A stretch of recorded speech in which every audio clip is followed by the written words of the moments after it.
So we start today with what is episode 3, Angel, on the introduction to the low reward living reward conspiracy video series. Today the topic is going to be why reward? What is brain reward? Why do we have it? And parts of this stream of consciousness that I'm going to discuss will lead into other actual ingredients, individual videos in the series long term. So I'll probably be referencing what is reward in some of those. As I said in one or both of the initial 2 Angel episodes that are available on YouTube, reward points to brain reward, how our brain rewards us for doing what it considers good deeds. Normally, the most important hormone and neurotransmitter for reward is dopamine. That's the one that is exceedingly discussed in the media and in life hacking websites and all the rest. Dopamine is just one of many hormones and neurotransmitters that we discuss, though, in reward. And the actual hormones aren't important for this part of the series. But the reason why the brain is rewarded by good behavior with those reward hormones and neurotransmitters is because of survival. Up until very recently, based on the length of time that humans have been on the earth, it's been really difficult to survive. There was no farming, no agriculture, no air conditioner, no refrigerator. Finding ice was impossible unless you were an Eskimo. Finding food was difficult unless you happen to know how to hunt. Finding berries and fruits was even more unlikely. So for the majority of human existence, survival was not guaranteed by any means. Making it through the day was probably not as likely. And one of the ways that the brain would control human action was by rewarding good action. Maybe you discovered some berries, or maybe you found a nest abandoned by birds, but there were eggs behind, and you ate it. And the body knew, because of that action, we're going to survive another day. We're going to have energy to outrun that lion or that fox or that other predator that might be wanting to attack us. Maybe we'll have enough energy to outrun that sibling or tribe mate who wants to kill us so that they can have access to the most likely procreation benefits. Either way, when we look at why the brain rewards the body, it's because of survival. And in today's culture, we don't really need that survival. As much as the media wants to tell us that life is oh so difficult and that people are oh so bad against us and that we need to try harder to be equal and to take care of each other, survival really isn't a problem. There are no extinction events anymore. And if there are little events that occur, generally speaking, you find that far less than 1% of the population is affected. And typically the ones that are affected are the ones who are so physically irresponsible that they can't outrun whatever the predator is that's coming to get us en masse. When it comes to these rewards in the brain, almost everything that feels good today has some kind of a paleological root in human history as to why the brain wants those rewards and as to why that behavior would lead us to better chances of survival as an individual and leading to better chances of survival as a species. So what we're looking at is when we become addicted to mindless consumer hedonism, none of that actually throws back to survival today. Eating a taco doesn't really make us survive any better than eating a recent raw kill on the hunt. Of course it doesn't. Watching TV and laughing, or being full of anxiety because the lead character might die, gives us dopamine. None of that really leads back to us surviving the day.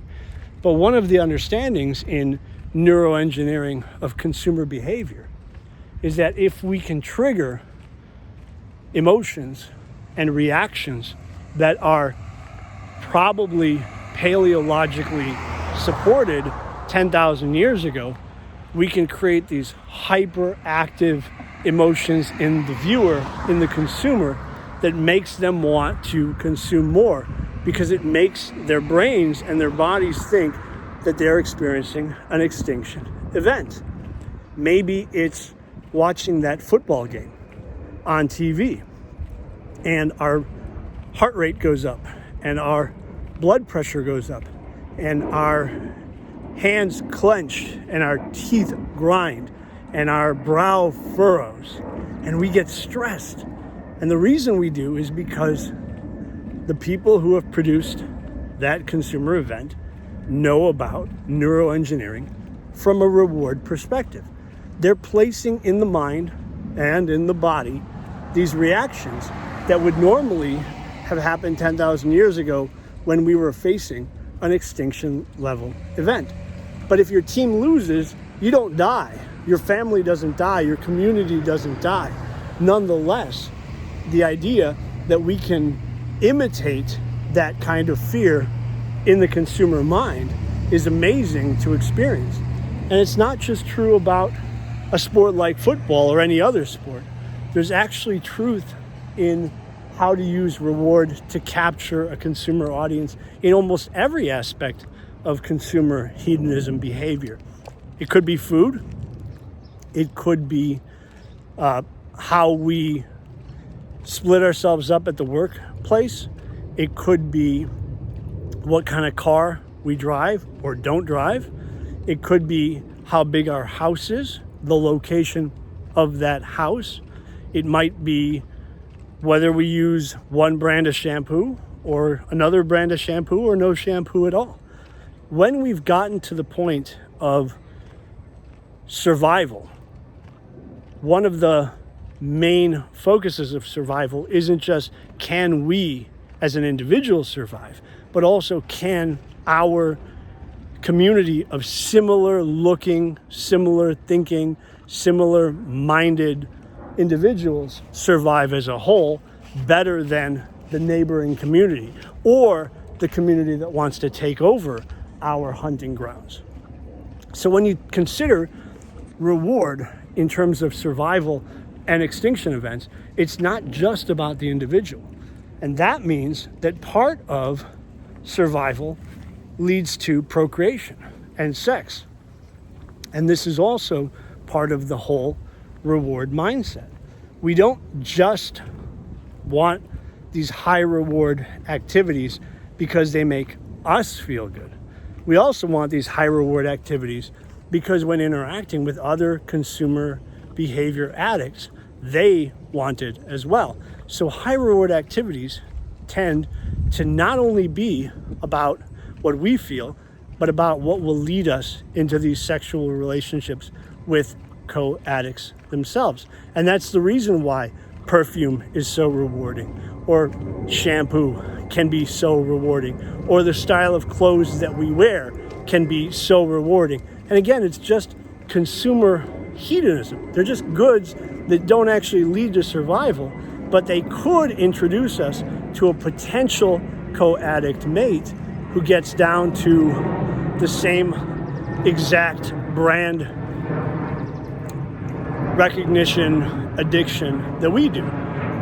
When we look at consumer reward in the brain and what makes us feel good, think about all the things that you're addicted to and then ponder, do any of these things make me feel better from a pseudo survival perspective? Does the music I listen to make sense from a survival nature? Well, of course it does. Music has been part of human nature forever, as far as we can tell, from looking at archaeological digs of drums and flutes and stringed instruments. Why would that be the case? Because those forms of melody and dance were important for the community. In order to survive, the community needed culture, consumer culture, that was branded from the community's guidelines. How about things such as the recipes we use for cooking? Typically, the consumer cultures that go back thousands of years, maybe tens of thousands of years, were not about what we necessarily liked, but what was plentiful. Tacos in the areas that had corn, or sauces in the areas that had certain fruits. These things were plentiful, therefore they became part of consumer culture, therefore they became palatable, hyper palatable, extremely tasty to the brain, because they were allowing us as individuals to survive, and they were letting the community that we were in thrive as well to outlast neighboring, attacking, war-making communities who maybe wanted a piece of that plentiful good. So when we're looking deeper into what aspects of consumerism we're addicted to, we can't just think that it's 100% neuroengineered. It probably is. We also have to ponder what values of that consumer culture and behavior is leading to what we would consider a pseudo survival benefit or a pseudo extinction event. Not eating that taco is not going to kill me. But how much of me wanting to eat that taco goes back in the back of my brain to me saying, oh my gosh, I am starving. I gotta have that taco. I gotta have that pizza. And when we as low reward lifestylers, rewarders, think through these consumer behaviors, how much of it is about us surviving, pseudo surviving? How much of it is about us seeking procreation in order to make the community pseudo survive? And how much of it is real? And I know, studying reward in my own life, in my own history, including the things I battle today, all of it is. I can't think of anything that I like that isn't related to a form of pseudo survival or pseudo extinction events. All of it boils down to me wanting this body to thrive and me wanting to procreate in some way so that my community can thrive. The difficulty is when you become lower reward, you start finding your community shrinks. And it is one of the difficulties, one of the goals of the Lorelei network and the reward conspiracy is to create a network of men, primarily, no offense women, but I'm a man, but it's to create a network of men primarily who can bond and support each other and take in playful activities and start businesses and invest in each other and mentor to each other when one of us falls off the path or feels like we will. And that is something that is pretty much unheard of in society because we actually know that there are no extinction events. We know that survival is actually not a big issue anymore. And by understanding that brain reward exists solely to cause the body to survive and the community to expand and grow and survive, by knowing those things, we can turn them away from us.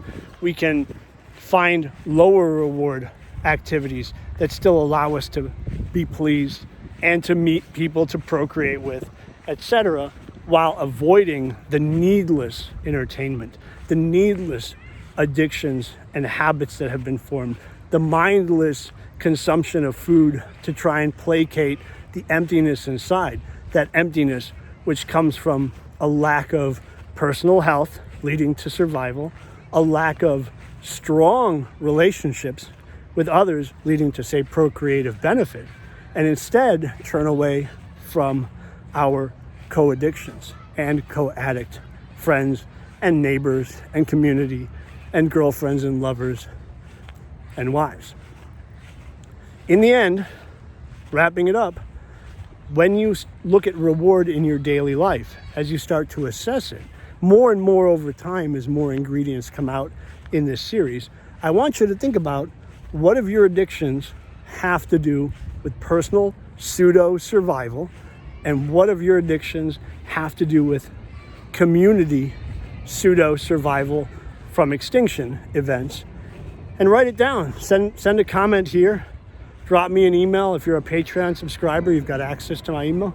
I'd like to hear what your thoughts are. I'd also like to hear your disagreements as to what forms of addiction, consumer hedonism, are out there that don't throw back to pseudo-survival and pseudo-extinction. I'm Adam Brian Dada, and this is the Low Reward Living video series.